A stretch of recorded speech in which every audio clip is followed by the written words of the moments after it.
Let's hope that we're building faith, good faith, not bad faith.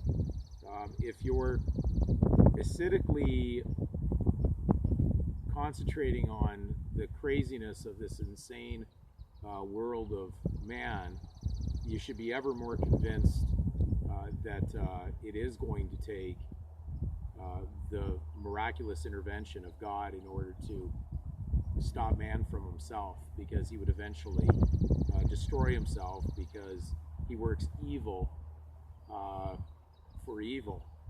And unfortunately, the Christian community is not waking up, because they're too busy in secularism, and they're part of the problem, not part of the solution.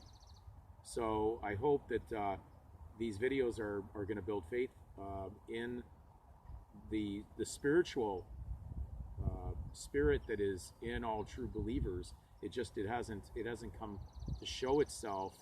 It's been more fighting within the world and not using the spiritual armor spoken of in Scripture. We're going to quote Paul's words because remember, Jesus Christ is the supreme one. So all these kingdoms below are they're his staff to do as they're told, but not when you're in the wrong side and you become a member of the enemy state, and therefore you've actually given up your actual power through God to actually be under the power of men. Paul says in Colossians 1 verse 16, "For by him," speaking of Jesus Christ, "were all things created that are in heaven and that are in earth, visible and invisible, whether they be thrones or dominions or principalities or powers. All things were created by him and for him, and he is before all things, and by him all things consist." So we have to remember that when you walk in truth, you'll see what we've been discussing making complete harmony and sense with Scripture, but not when you're working against it.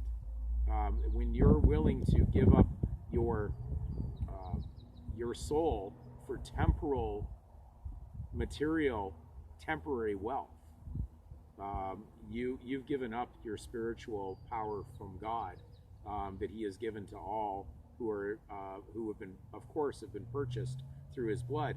So therefore, when I define Christianity and it says it's the state of being a Christian, it is a state, it is a power, and it overpowers the other nations, but not when you're playing both sides.